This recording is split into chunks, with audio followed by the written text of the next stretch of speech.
Hello friends, मैं सुहेल अख्तर आप सबका स्वागत करता हूं अपने YouTube channel M study centre पे।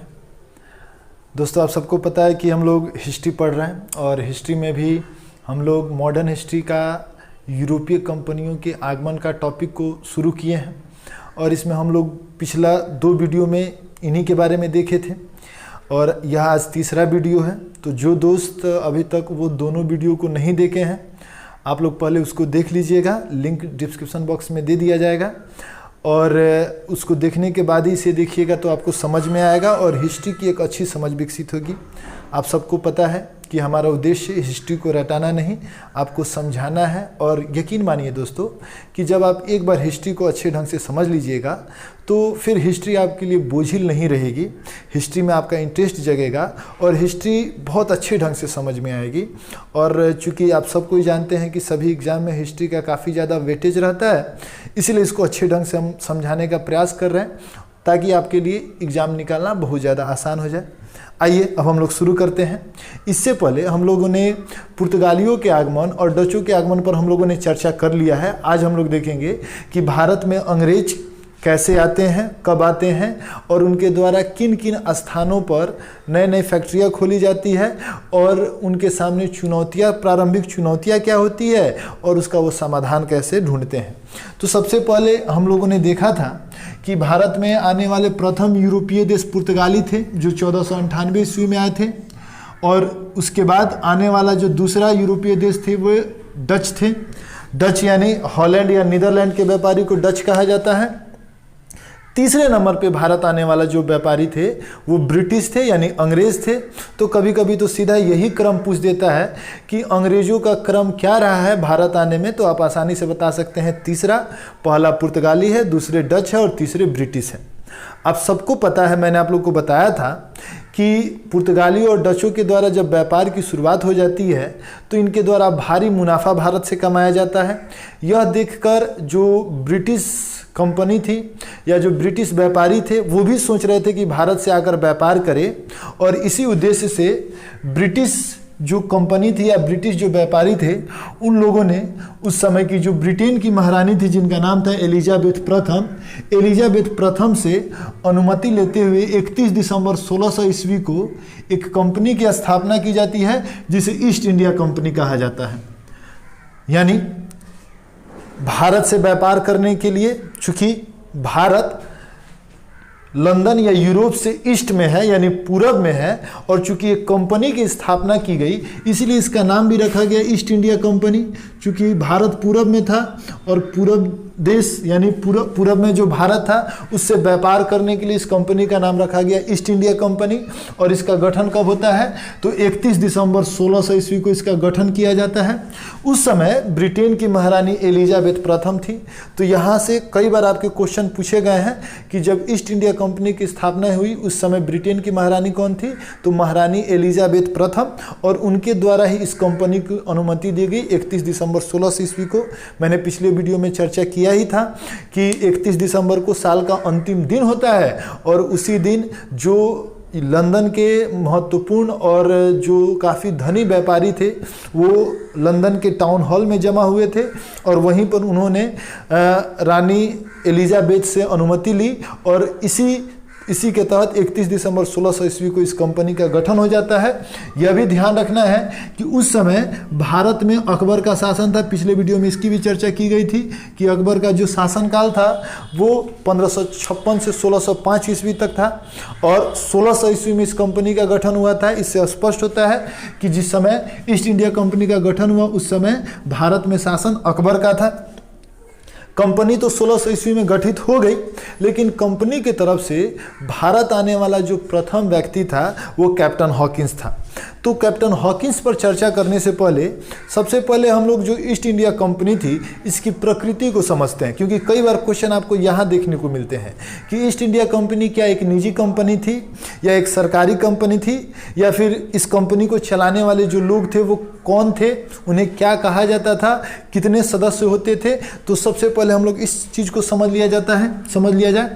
तो जो ईस्ट इंडिया कंपनी थी यह शेयर धारकों द्वारा स्थापित थी, यानी बहुत सारे जो व्यापारी थे, धनी व्यापारी थे लंदन के, उन्होंने मिलकर एक शेयर में एक निजी कंपनी की स्थापना की। तो सबसे पहले आप लोग याद रखिएगा कि ईस्ट इंडिया कंपनी शेयरधारकों द्वारा स्थापित एक निजी कंपनी थी। EIC यानी ईस्ट इंडिया कंपनी, मैंने इसको शॉर्ट में लिखा है, आप लोग समझ जाइएगा। EIC यानी ईस्ट इंडिया कंपनी।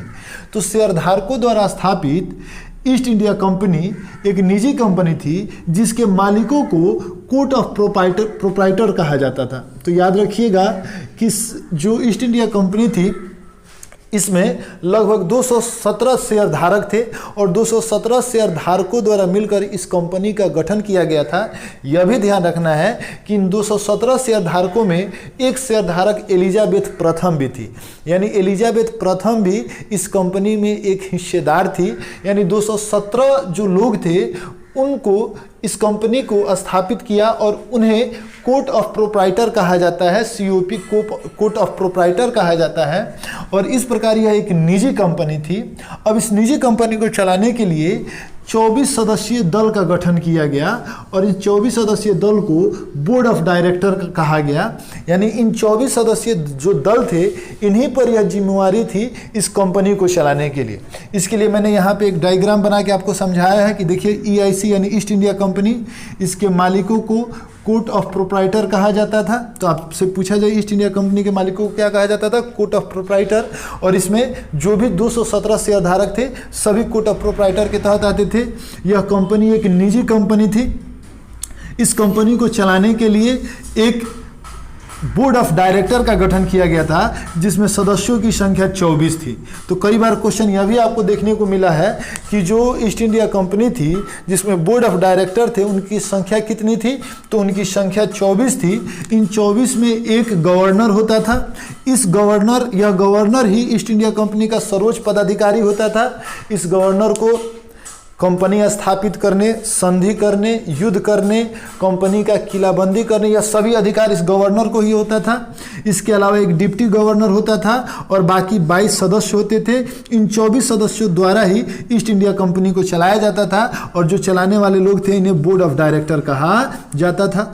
तो यहाँ पे आप समझ गए होंगे कि यह कंपनी जो थी वो किस प्रकार की कंपनी थी। इसी तरह हम लोग जब फ्रांसीसी कंपनी देखेंगे तो देखेंगे कि वो एक सरकारी कंपनी थी, जबकि ईस्ट इंडिया कंपनी यानी ब्रिटिश कंपनी एक निजी कंपनी थी।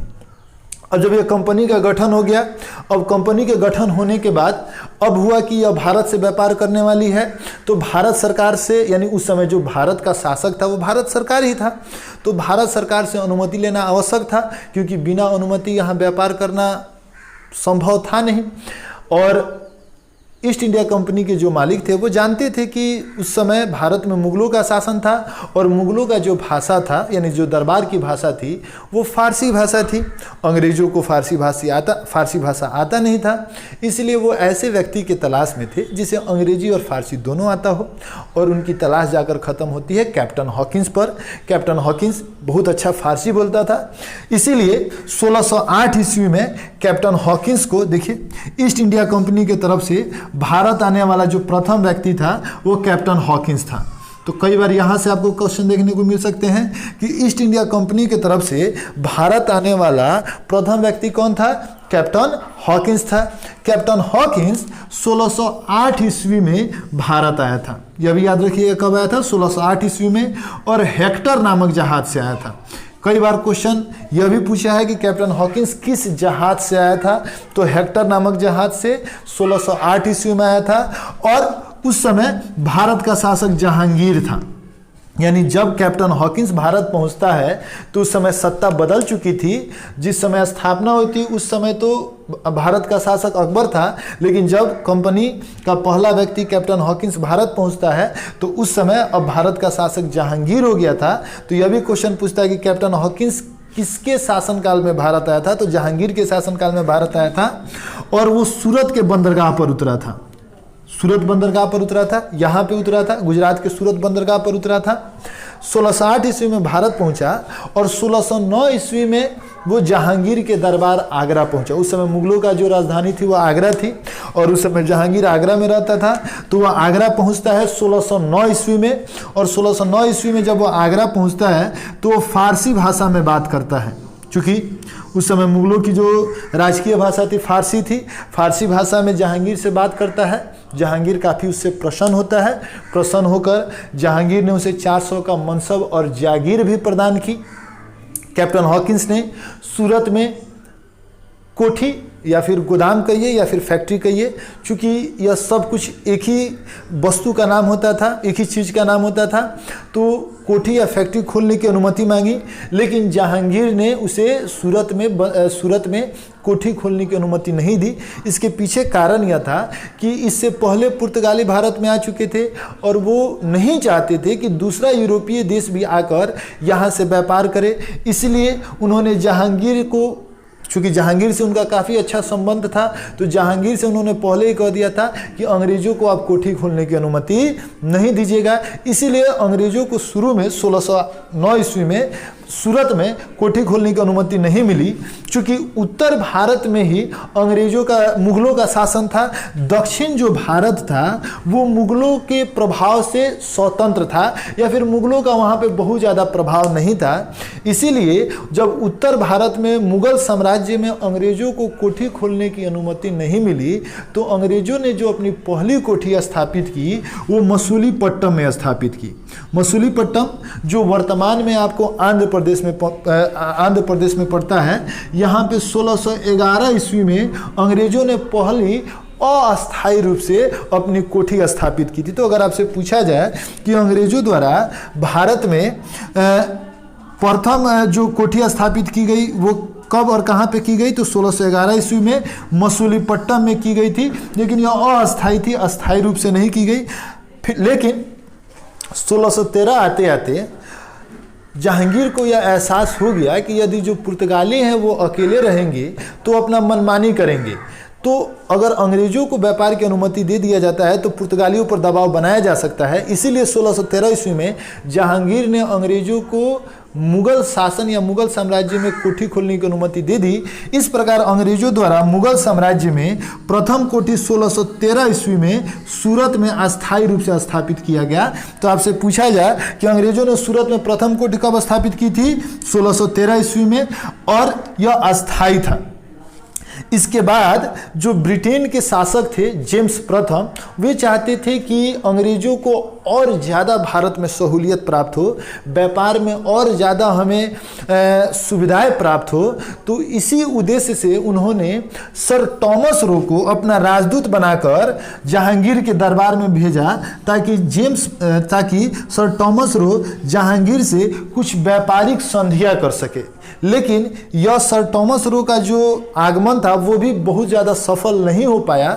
लेकिन यह भी क्वेश्चन आपसे पूछा जाता है कि सर टॉमस रो कब आया था, तो 1615 ईस्वी में आया था। देखिए ये सभी चीज़ें सीक्वेंस में है, तो इस तरह सीक्वेंस में आप समझिएगा तो बहुत आसानी से समझ जाइएगा कि 1600 ईस्वी में कंपनी की स्थापना होती है। 1608 ईस्वी में प्रथम व्यक्ति कैप्टन हॉकिंस भारत आता है। 1611 ईस्वी में प्रथम अस्थायी जो फैक्ट्री है मसूलीपट्टम में स्थापित की जाती है। 1613 ईस्वी में सूरत में अस्थायी फैक्ट्री स्थापित की जाती है। फिर 1615 ईस्वी में सर टॉमस रो भारत आता है, लेकिन उसे विशेष सफलता नहीं मिलती है। आपको मैंने बताया ही कि अंग्रेज़ों को शुरुआत में मुगलों के साम्राज्य में बहुत ज़्यादा सुविधा नहीं थी, तो उनका शुरुआती जो भी गतिविधियाँ थी वो दक्षिण भारत में ही थी। तो 1632 ईस्वी में जो गोलकुंडा के सुल्तान था, इस गोलकुंडा के सुल्तान से अंग्रेज़ों ने 500 पगोड़ा का तात्पर्य उस समय की जो मुद्रा था वह उसे पगोड़ा कहा जाता था, जो गोलकुंडा में चलता था। तो 1632 ईस्वी में गोलकुंडा के सुल्तान ने 500 पगोड़ा वार्षिक पर गोलकुंडा बंदरगाह पर व्यापार करने की अनुमति दे दी। यानी यह जो गोलकुंडा पूर्वी जो क्षेत्र है, यानी भारत का यह जो पश्चिमी तट है यह पूर्वी तट है, तो पूर्वी तट पर यहीं पे गोलकुंडा था। तो यहाँ गोलकुंडा पर अंग्रेज़ों को इस बंदरगाह से व्यापार करने की अनुमति मिल गई। इसके बाद अंग्रेज धीरे धीरे अपनी सुविधाएं और बढ़ाते रहे। अंग्रेजों द्वारा यहाँ पूर्वी भारत में विशेषकर पूर्व में उड़ीसा में सबसे प्रथम जो फैक्ट्री उन लोगों ने स्थापित की वो 1633 ईस्वी में किया था। 1633 ईस्वी में अंग्रेजों ने पहला जो उड़ीसा में फैक्ट्री स्थापित की और यह पूर्वी भारत में प्रथम फैक्ट्री था। तो यह भी आपसे पूछा जाता है, यह तो दक्षिणी भारत था, लेकिन ऊपर इधर पूर्वी भारत में अंग्रेजों द्वारा जो प्रथम कोठी है वो उड़ीसा में स्थापित की गई। और कब? 1633 ईस्वी में। और यह पूर्वी भारत में अंग्रेजों द्वारा स्थापित प्रथम कोठी था। तो यहाँ से भी क्वेश्चन पूछे जाते हैं। इसके बाद 1639 ईस्वी में अंग्रेजों ने फोर्ट सेंट जॉर्ज की स्थापना की। यानी यह जो मद्रास है, वर्तमान में इसे हम लोग चेन्नई कहते हैं, जो तमिलनाडु क्षेत्र में पड़ता है। तो मद्रास जो है, मद्रास के जो स्थानीय शासक थे यानी चंद्रगिरी के जो शासक थे, उससे अंग्रेजों ने इस मद्रास को 50 वर्षों के लिए पट्टे पर ले लिया। और पट्टे पर लेकर यहाँ पे तो पहले इन लोगों ने कोठी स्थापित की और उस कोठी का किलाबंदी करके अंग्रेजों ने यहाँ पहला किला यानी फोर्ट स्थापित की। और यह क्वेश्चन कई बार आपसे पूछा गया है कि अंग्रेजों द्वारा स्थापित भारत में पहला किला या पहला फोर्ट कब और कहाँ पे स्थापित हुआ था। तो पहला किला और पहला फोर्ट 1639 ईस्वी में मद्रास में। किला यानी फोर्ट, फैक्ट्री और किला में अंतर है। फैक्ट्री यानी एक गोदाम होता था, गोदाम यानी बहुत बड़ा गोदाम होता था जहां वस्तुओं को ला के रखा जाता था और वहीं से बेचा जाता था। जबकि जो किला हो गया, चारों तरफ से उसे घेराबंदी किया गया और घेराबंदी करके बनाया गया। तो अंग्रेजों द्वारा जो पहला किला है, पहला किला यानी फोर्ट मद्रास में 1639 ईस्वी में स्थापित की गई थी। तो यहाँ देखिए 1639 ईस्वी में फोर्ट सेंट जॉर्ज मद्रास में अंग्रेजों की यह प्रथम किला था। आपको यह ध्यान रखना होगा कि जो मद्रास है, मद्रास फिर बाद में जाकर अंग्रेजों द्वारा भारत में प्रथम नगर पालिका की भी स्थापना इसी मद्रास में 1688 ईस्वी में की जाती है। यानी जो नगर और नगर के जो स्थानीय स्वशासन होती है उसको नगर पालिका कहा जाता है। तो उस नगर पालिका की भी स्थापना भारत में सर्वप्रथम अंग्रेजों द्वारा मद्रास में की जाती है। फिर 1651 ईस्वी में अंग्रेजों ने हुगली में अपनी कोठी स्थापित की। और आप लोग जानते हैं कि जो बंगाल है, बंगाल अंग्रेजों का बाद में मुख्य केंद्र बन जाता है, लेकिन बंगाल में अंग्रेजों ने जो पहली कोठी स्थापित की वो हुगली में स्थापित की। इसलिए यहाँ से भी क्वेश्चन पूछा जाता है कि बंगाल जो बाद में अंग्रेजों का मुख्य केंद्र बन जाता है, वहाँ पे पहली बार उन लोगों ने कोठी कब स्थापित की थी? तो 1651 ईस्वी में और हुगली में। तो बंगाल में यह प्रथम कोठी था। बाद में बंगाल में यह कलकत्ता शहर की स्थापना करते हैं। मद्रास शहर, कलकत्ता शहर और बम्बई शहर, इन तीनों जो महानगर है वर्तमान में भारत में, यह अंग्रेजों द्वारा ही स्थापित की गई थी। तो मैंने अभी आप लोग को बताया ही कि जो मद्रास है यहाँ यह 1639 ईस्वी में स्थापित की गई थी अंग्रेजों द्वारा और यहीं पे फोर्ट सेंट जॉर्ज बनाया गया था। इसके बाद हुगली में अंग्रेजों ने प्रथम कोठी 1651 में स्थापित की। 1661 ईस्वी में जो अंग्रेज थे, अंग्रेजों के जो राजकुमार थे चार्ल्स द्वितीय की जो विवाह है वह विवाह पुर्तगाली राजकुमारी कैथरीन से हो जाता है। चूँकि यहाँ पे जगह नहीं था तो मैं आपको बोल के बता दे रहा हूँ, आप लोग इसे नोट डाउन कर लीजिए कि 1661 ईस्वी में जो चार्ल्स द्वितीय थे, जो ब्रिटेन के राजकुमार थे, उनका विवाह पुर्तगाली राजकुमारी कैथरीन से हो जाता है। और आप सबको पता है कि भारत में पुर्तगाली पहले ही आ चुके थे और गोवा, दमन, दीव और मुंबई पर उनका अधिकार हो चुका था। जब अंग्रेजों और पुर्तगालियों के बीच में वैवाहिक संबंध स्थापित होता है तो जो पुर्तगाली हैं वो दहेज के रूप में बम्बई अंग्रेजों को दे देते हैं। इस प्रकार 1661 ईस्वी में जो बम्बई है जिस पर पुर्तगालियों का अधिकार था, यह बम्बई अब चार्ल्स द्वितीय को दहेज में प्राप्त हो जाता है, अंग्रेजों को मिल जाता है। क्योंकि चार्ल्स द्वितीय तो ब्रिटेन में रहते थे, वो मुंबई भारत में था, तो इसको लेकर यह क्या करते, अतः उन्होंने अपने देश द्वारा जो कंपनी भारत में व्यापार कर रही थी यानी ईस्ट इंडिया कंपनी, जो एक निजी कंपनी थी, उसको भाड़े पर दे दिया बम्बई। इस प्रकार 1668 ईस्वी में जो बम्बई है, यह बम्बई ईस्ट इंडिया कंपनी को 10 पाउंड किराया पर प्राप्त हो गया। तो यह भी क्वेश्चन पूछा जाता है कि ईस्ट इंडिया कंपनी को बम्बई कब प्राप्त हुआ? तो 1668 ईस्वी में 10 पाउंड किराया पर प्राप्त हुआ। इसी बम्बई को उन्होंने विकसित करके आज मुंबई बनाया, जो भारत का सबसे बड़ा शहर है। इस प्रकार यहाँ पे अंग्रेजों ने बम्बई को भी प्राप्त किया। इसके बाद अंग्रेज देख रहे हैं कि अंग्रेज धीरे धीरे भारत में अधिकार प्राप्त करते जा रहे थे और वो अपनी शक्तियाँ भी बढ़ाते जा रहे थे। तो उन्हें लगा कि जो मुग़ल हैं और मुग़ल उनका कुछ बिगाड़ नहीं पाएंगे। और उस समय भारत में औरंगजेब का शासन था और जो अंग्रेज़ों को ऐसा लगा कि जो मुग़ल हैं उनकी शक्ति काफ़ी कम है अंग्रेज़ों के तुलना में, यानी मुग़लों के उन्होंने शक्ति को काफ़ी कम करके आंका और मुग़लों के फरमान को वो न मानने लगे। इसी प्रकार जो हुगली था, हुगली में वो लूट मार मचाने लगे। साथ ही वहाँ के जो व्यापारी थे या जो वहाँ की मुग़ल सेना थी उसको वो उनको कर देने से मना करने लगे। इससे मुग़लों और अंग्रेज़ों में जो पहली भिड़ंत और पहली संघर्ष होती है वो 1686 ईस्वी में होती है। कब होती है? 1686 ईस्वी में। और चूंकि उस समय मुग़ल काफ़ी शक्तिशाली थे और मुग़लों ने अंग्रेज़ों को परास्त किया और बुरी तरह परास्त करते हुए यहाँ हुगली से भागने के लिए मजबूर कर दिया। यहाँ हुगली से भागकर यहाँ पे एक फुल्टा द्वीप है जो ज्वारग्रस्त है, बीमारियों का घर उसे कहा जाता है, वहाँ पे अंग्रेज़ों को शरण लेने के लिए मजबूर कर दिया। और अंग्रेज़ों की जो भी सुविधा भारत में दी गई थी, चाहे मसूलीपट्टनम हो चाहे सूरत हो, यह सभी सुविधाएँ उनसे छीन ली गई और उनके गोदामों पर अधिकार कर लिया गया। तब अंग्रेज़ों का एहसास हुआ कि उन लोगों ने गलती की है। और चूंकि अंग्रेज़ बहुत चालाक थे, वो उन्होंने जब समझा कि हमारी शक्ति कम है तो झुक कर माफ़ी मांगना ही बहुत अच्छा है। अतः अंग्रेज़ों ने मुग़ल दरबार में वो उपस्थित हुए और औरंगजेब के सामने झुक कर माफ़ी मांगी।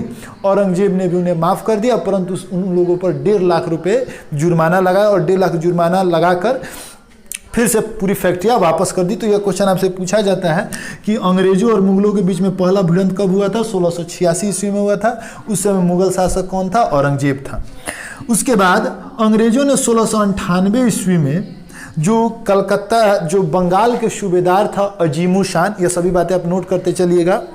अजीमुल शान जो औरंगजेब का पुत्र था, उसे औरंगजेब ने बंगाल का सूबेदार बनाया था। तो वही अजीमुल शान से अंग्रेज़ों ने 3 गांव की ज़मींदारी प्राप्त कर ली। ज़मींदारी प्राप्त करने का मतलब है कि उन तीनों गांव से राजस्व प्राप्त करने का अधिकार उन लोगों ने ले लिया। और ये 3 गांव कौन थे? तो सुतनुती, गोविंदपुर और कलिकत्ता। देखिए यहाँ पे लिखा भी गया है कि सुतनुती, कलिकत्ता और गोविंदपुर, इन तीनों गांव की जमींदारी 1698 ईस्वी में अंग्रेजों ने प्राप्त कर ली। 1200 रुपये वार्षिक किराए पर कि 1200 रुपये हम मुगल शासक को दे देंगे और बाकी राजस्व हम वसूल के रखेंगे। और इन तीनों गांव को ही इन लोगों ने किला बंद किया और किला बंद करके यहीं पर अंग्रेजों ने, यहाँ पर मैं लिख दे रहा हूँ, आप लोग इसे नोट डाउन कर लीजिएगा, 1700 ईस्वी में फोर्ट विलियम कोठी की स्थापना की। फोर्ट विलियम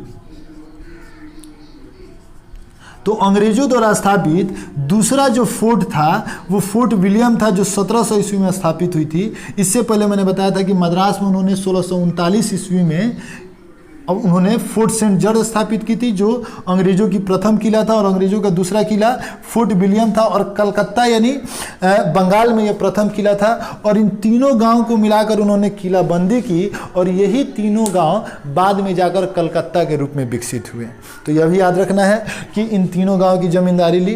कलकत्ता शहर का कई बार संस्थापक पूछ देता है, तो याद रखिएगा जॉब चबरनक जो था, जॉब चबरनक कलकत्ता शहर का संस्थापक था। उसी ने इसकी किलाबंदी की और कलकत्ता शहर का विकास किया। इसके बाद देखिएगा तो अंग्रेजों ने, चूंकि 1707 ईस्वी में औरंगजेब की मृत्यु हो जाती है और उसके बाद उसके जो उत्तराधिकारी आते हैं, उन उत्तराधिकारियों से भी अंग्रेज काफ़ी ज़्यादा सहूलियत और अधिकार प्राप्त करते हैं। इसी में एक शासक आता है फर्रुखशियर। फर्रुखशियर जो था, फर्रुखशियर से अंग्रेजों ने 1717 ईस्वी में एक बहुत बड़ा अधिकार पत्र प्राप्त किया, जिसे मैग्ना कार्टा कहा जाता है। वस्तुतः हुआ क्या कि फर्रुखशियर को एक बहुत बड़ा पीड़ादायक घाव हो गया था, जिससे वो काफ़ी ज़्यादा पीड़ा में रहता था। अब अंग्रेज़ों का एक जो दल था वो फर्रुखशियर से मिलने पहुंचा, जिसका नेतृत्व सरमन कर रहे थे, जॉन सरमन कर रहे थे। उसी में एक सर्जन डॉक्टर था जिसका नाम था हैमिल्टन।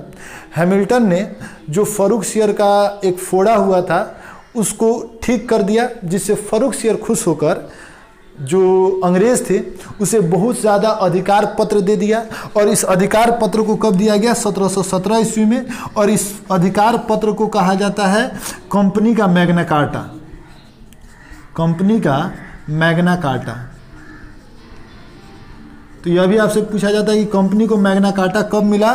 तो 1717 ईस्वी में। किसके द्वारा? फर्रुखसियर के द्वारा। इस मैग्ना कार्टा में वस्तुतः था क्या? तो अंग्रेजों को बंगाल, बिहार और उड़ीसा में मुफ्त में व्यापार करने की अनुमति मिल गई। सिर्फ 3000 रुपया वार्षिक दे देना था और उसके अलावा मुफ्त में व्यापार करना था, कोई कर और कोई चुंगी नहीं देना था। इसके अलावा उन्हें एक फ्री पास मिला, दस्तक मिला, जिससे वो पास दिखाकर व्यापार कर सकते थे। इसके अलावा अंग्रेज़ों का जो मुंबई में एक टकसाल था जिसमें अंग्रेज़ों का सिक्का ढाला जाता था, उन सिक्कों को मुगल साम्राज्य में चलने की अनुमति मिल गई। यह एक बहुत बड़ी बात थी। आप लोगों ने सुना ही होगा कि मेरा सिक्का या उसका सिक्का यहाँ चलता है। उसी प्रकार अंग्रेज़ों का सिक्का पूरा मुगल साम्राज्य में चलने लगा। आप सोच सकते हैं कि कितना बड़ा अधिकार था। इस प्रकार अंग्रेज़ों ने धीरे धीरे करते हुए भारत के क्षेत्रों पर पहला व्यापारिक पकड़ बनाया और व्यापारिक पकड़ होने के बाद उन्होंने बाद में एक राजनीतिक शक्ति के रूप में अपने को स्थापित किया। तो नेक्स्ट वीडियो में हम लोग देखेंगे। इसके बाद हम लोग डेनिश कंपनी और इसके बाद फ्रांसीसी कंपनी का आगमन देख लिया जाएगा। और उसके बाद देखा जाएगा कि अंग्रेज किस प्रकार एक राजनीतिक शक्ति के रूप में भारत में स्थापित होते हैं। तो आप लोग इस वीडियो को ध्यान से देखिए और इसको अच्छे से नोट डाउन करिए। इसको 1-2 बार देखिए ताकि और बेहतर समझ में आए। हम लोग फिर अगले वीडियो में मिलते हैं। धन्यवाद।